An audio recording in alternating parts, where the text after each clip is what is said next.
Haupa, Ibai Alzaganaz, Mungiko EH Bilduko kide eta zinegotzie. Abenduaren 3 Euskararen nazioarteko eguna dalata, Mungian euskara sariek banatzeko ohitura dau eta saridunek onartzeko puntu bat egon zan osoko bilkuran, jakingo dozuelez,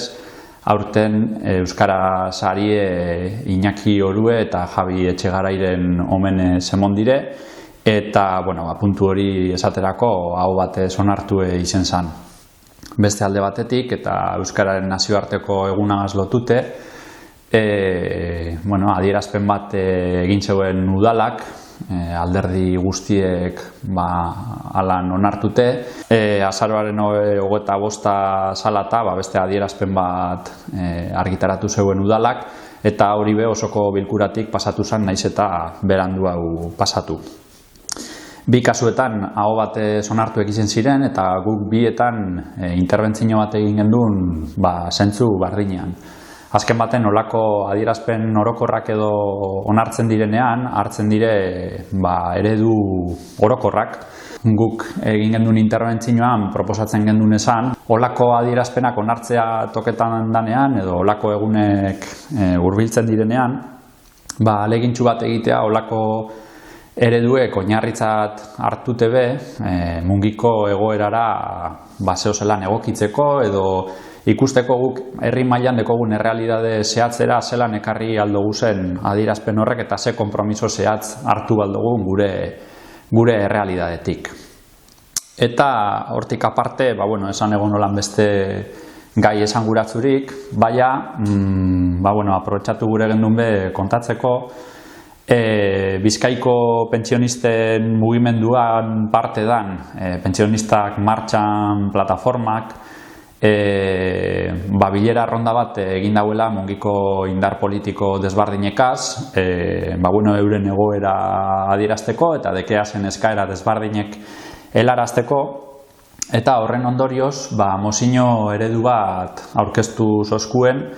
plenora eroateko. EH Bilduk,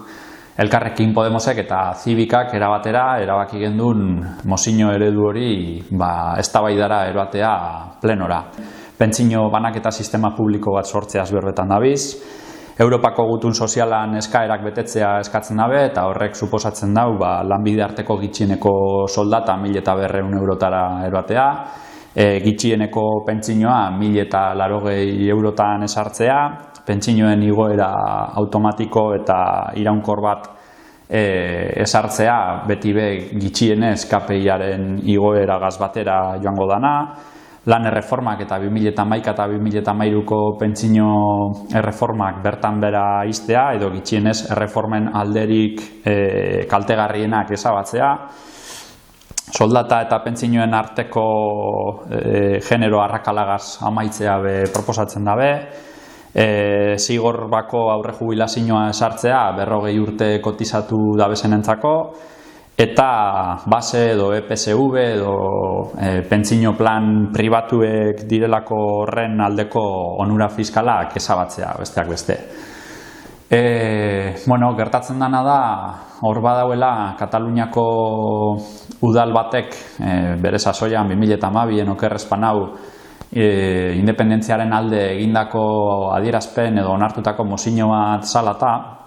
hori epaitegietan ibili da adierazpen hori edo mozio hori epaitegietan ibili da bueltaka, eta oraintzu Espainiako auzitegi gorenak sententzia bat atara dau egin zan adierazpen horren kontra.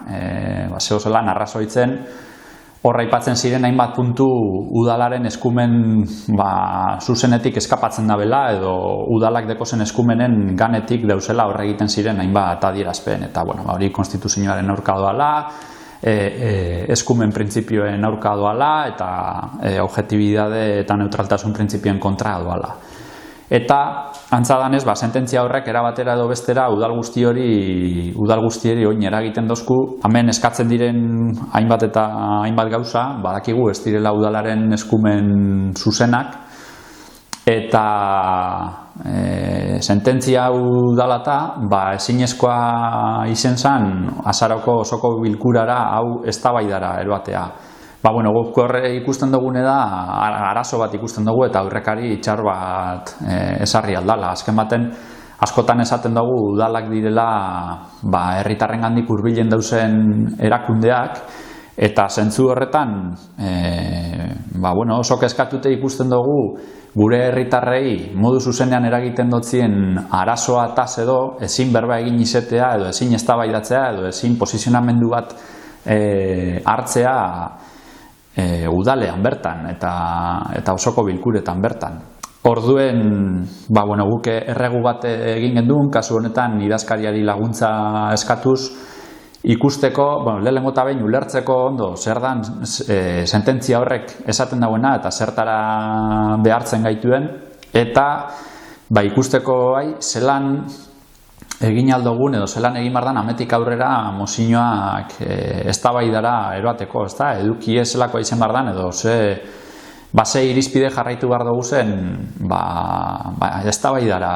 eroan alizeteko edo ze bide topatu aldogun. Gure ustez azken baten uste duguleko edo espero duguleko